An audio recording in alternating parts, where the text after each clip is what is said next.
लगभग 7 जिले कवर करने के बाद इनेलो की पदयात्रा अब झज्जर में प्रवेश कर चुकी है। अभय चौटाला को यात्रा के दौरान पैर में चोट लगी तो इनेलो सुप्रीमो ओम प्रकाश चौटाला ने मोर्चा संभाल लिया। 88 साल की उम्र में भी ओम प्रकाश चौटाला हरी पगड़ी बांधे पूरे जोश और ताकत के साथ लगे हुए हैं।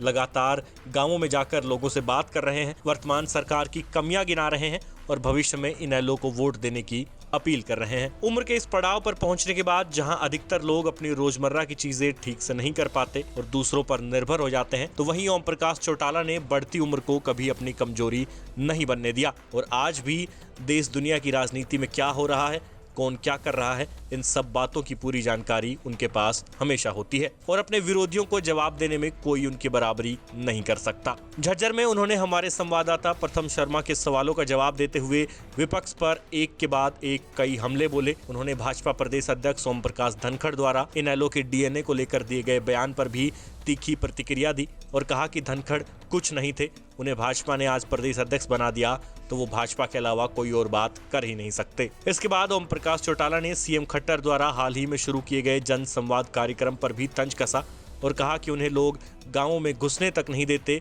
वो किस बात का जन संवाद करेंगे। आगे आपको सुनाते हैं कि इनेलो सुप्रीमो ने जेजेपी के वायदों और इनेलो के भविष्य को लेकर क्या कहा।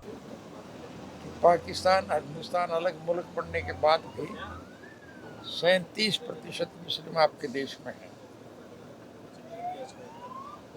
और लोकसभा की सीट है 542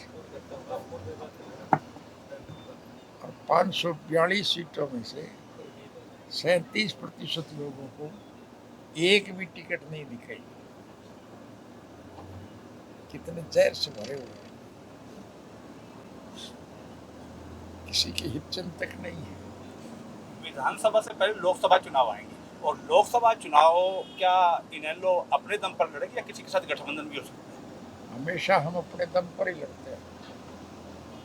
परिस्थितियां बदल जाएं तो और दूसरी पार्टियों के लोग भी हमारे साथ गठबंधन करते हैं। हमारा तो बीजेपी से भी गठबंधन हुआ है पहले। हमारा किसी से कोई द्वेष नहीं है।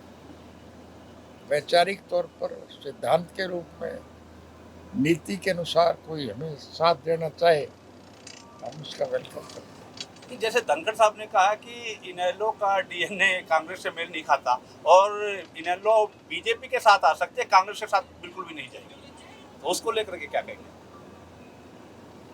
धनखड़ की बात कर रहे हो ना? जी जी। बीजेपी के अलावा कहीं बात ही नहीं कर सकता किसी। उस व्यक्ति से बात करने का क्या फायदा है? उस व्यक्ति की बात का क्या जवाब देंगे? वो तो कुछ था ही नहीं, आज उसका बीजेपी का प्रेसिडेंट है, उसके अलावा वो कुछ सोच ही नहीं सकता। चौधरी साहब, जो लोग सरकार विधानसभा चुनाव में 5100 रुपये की पेंशन का लोगों के बीच वादा करके आए थे और वो वादा सरकार में शामिल होने के बाद भी पूरा नहीं कर पाए, उसको लेकर के क्या कहेंगे आप?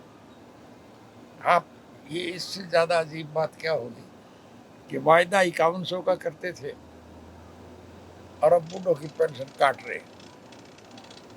रहे हैं, जो मिली हुई है उसको भी काट रहे हैं।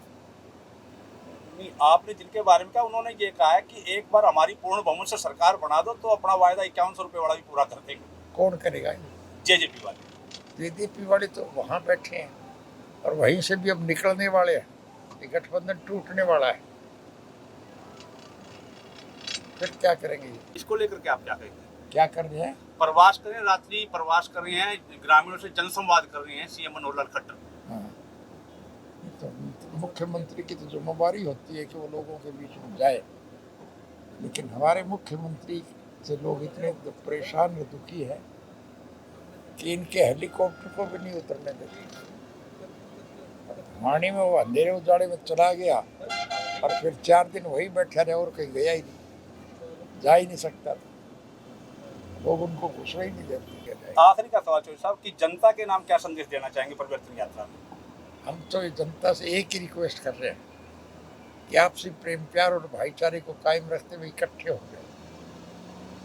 जब कभी भी देश के लोग इकट्ठे हुए हैं, राजनीति में परिवर्तन आया है। आज दुखी लोग हैं, हर वर्ग का आदमी दुखी है और दुखी लोग जो है तो जुड़ना चाहते हैं। और आप हमारी यात्राओं में देख रहे होंगे कितना जोश सा और उत्साह है। लोग शामिल हों। हमारी सरकार निश्चित रूप से बढ़ेगी। यह आज हरियाणा की तरफ दीवार पे एक बात लिखी जा चुकी है कि आने वाले चुनाव में इंडियन नेशनल लोकल पार्टी की सरकार बढ़ेगी। और हमारी जब सरकार बढ़ेगी तो हम 7,500 रुपया महीने का हर बुजुर्ग को दें।